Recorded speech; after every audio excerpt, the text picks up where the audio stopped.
Price the lord. ಇಂದಿನ ವಾಚನದ ಧ್ಯಾನಕ್ಕೆ ತಮಗೆಲ್ಲರಿಗೂ ಸ್ವಾಗತ. ಇಂದಿನ ಶುಭ ಸಂದೇಶದಲ್ಲಿ ಯೂದನ ಗುರುದ್ರೋಹ ಮತ್ತು ಪೇತ್ರನ ಅಲ್ಲಗಳಿಕೆಯ ಮುನ್ಸೂಚನೆ ನಾವು ಕಾಣ್ತೇವೆ. ಇದರ ನಡುವೆಯೂ ಯೇಸು ಕ್ರಿಸ್ತರು ದೇವರ ದಾಸನಾಗಿ ದೇವರ ಯೋಜನೆಯಂತೆ ನಡೆಯುವುದನ್ನು ನಾವು ನೋಡ್ತೇವೆ.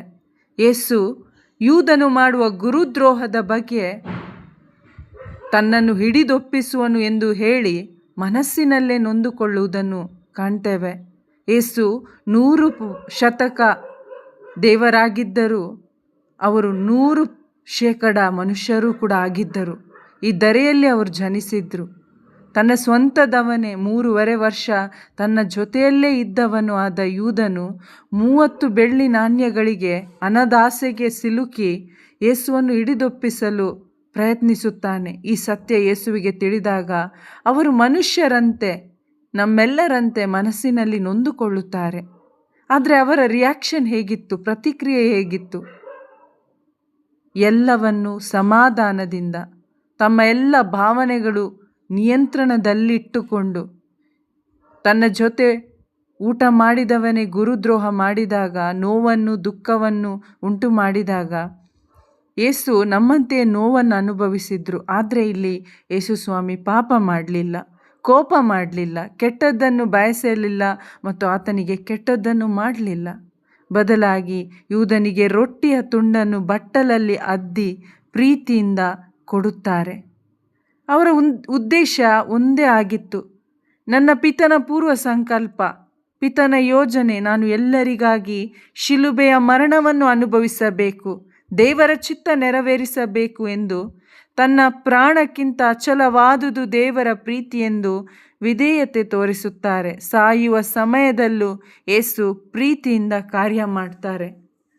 ಇನ್ನೊಂದು ಕಡೆ ನೋಡ್ತೇವೆ, ಪೇತ್ರ, ಇನ್ನೊಬ್ಬ ಶಿಷ್ಯ, ತನ್ನ ಸ್ವಂತ ಬಲದಲ್ಲಿ ಸಾಮರ್ಥ್ಯದಲ್ಲಿ ನಂಬಿಕೆ ಇಟ್ಟು ಪ್ರಭು ನಿಮಗಾಗಿ ಪ್ರಾಣ ಕೊಡಲು ಸಿದ್ಧನಿದ್ದೇನೆ ಎಂದು ಹೇಳಿದಾಗ ಯೇಸು, ನೀನು ನನ್ನನ್ನು 3 ಬಾರಿ ತಿರಸ್ಕರಿಸುವ ತನಕ ನಾಳೆ ಮುಂಜಾನೆ ಕೋಳಿ ಕೂಗುವುದಿಲ್ಲ ಎಂದು ಹೇಳುತ್ತಾರೆ. ಮನುಷ್ಯನು ತನ್ನ ಸ್ವಂತ ಬಲವನ್ನು ಜ್ಞಾನವನ್ನು ಆಶ್ರಯಿಸಿ ದೇವರನ್ನು ಪ್ರೀತಿ ಮಾಡುವಾಗ ಖಂಡಿತ ಸೋಲನ್ನು ಅನುಭವಿಸುತ್ತಾನೆ. ಖಂಡಿತ ನಮ್ಮ ಬಲದಲ್ಲಿ ಜ್ಞಾನದಲ್ಲಿ ನಾವು ದೇವರನ್ನು ಹಿಂಬಾಲಿಸಲು ಸಾಧ್ಯವಿಲ್ಲ. ಪೇತ್ರನಿಗೆ ಯೇಸು ಬಂದ ಯೋಜನೆ ಸರಿಯಾಗಿ ತಿಳಿದಿದ್ದಿಲ್ಲ. ಆ ಕ್ಷಣದಲ್ಲಿ ನಮ್ಮ ಬಲ, ನಮ್ಮ ಜ್ಞಾನ ಯೇಸು ಕ್ರಿಸ್ತರಲ್ಲಿರಬೇಕು, ದೇವರಾಗಿರಬೇಕು ನಮ್ಮ ಬಲ, ನಮ್ಮ ಜ್ಞಾನ. ಏಕೆಂದರೆ ಅವರೊಬ್ಬರೇ ನಂಬಿಗಸ್ತರಾಗಿದ್ದಾರೆ. ಆದ್ದರಿಂದ ನಮ್ಮ ನಂಬಿಕೆ ನಂಬಿಗಸ್ತರಾದ ಪ್ರಭು ಯೇಸು ಕ್ರಿಸ್ತರಲ್ಲಿರಬೇಕು. ಪ್ರಿಯರೇ, ಇತರರು ನಮಗೆ ದ್ರೋಹ, ನೋವು ಉಂಟು ಮಾಡಿದಾಗ ಯೇಸುವೆ, ನಿಮ್ಮ ಮನೋಭಾವನೆಯಿಂದ ನನ್ನನ್ನು ತುಂಬಿಸಿರಿ, ನಿಮ್ಮ ಪ್ರೀತಿಯಲ್ಲಿ ನನ್ನನ್ನು ನಡೆಸಿರಿ ಎಂದು ನಾವು ಯೇಸು ಕ್ರಿಸ್ತರನ್ನು ಆಶ್ರಯಿಸೋಣ. ಮತ್ತು ಯಾವಾಗ ನಮ್ಮ ಸ್ವಂತ ಬಲ ಜ್ಞಾನದಲ್ಲಿ ನಾವು ನಂಬಿಕೆ ಇಡದೆ ನಾವು ಕ್ರಿಸ್ತನಲ್ಲಿ ನಂಬಿಕೆ ಇಡೋಣ. ತಂದೆಯ ಮಹಿಮೆಗಾಗಿ ಕ್ರಿಸ್ತ ಜೀವಿಸಿದಂತೆ ನಾವು ಕ್ರಿಸ್ತನಲ್ಲಿ ವಿಶ್ವಾಸವಿಟ್ಟು ದೇವರ ಮಹಿಮೆಗಾಗಿ ಬಾಳೋಣ. ಆಮೇನ್. Praise the lord.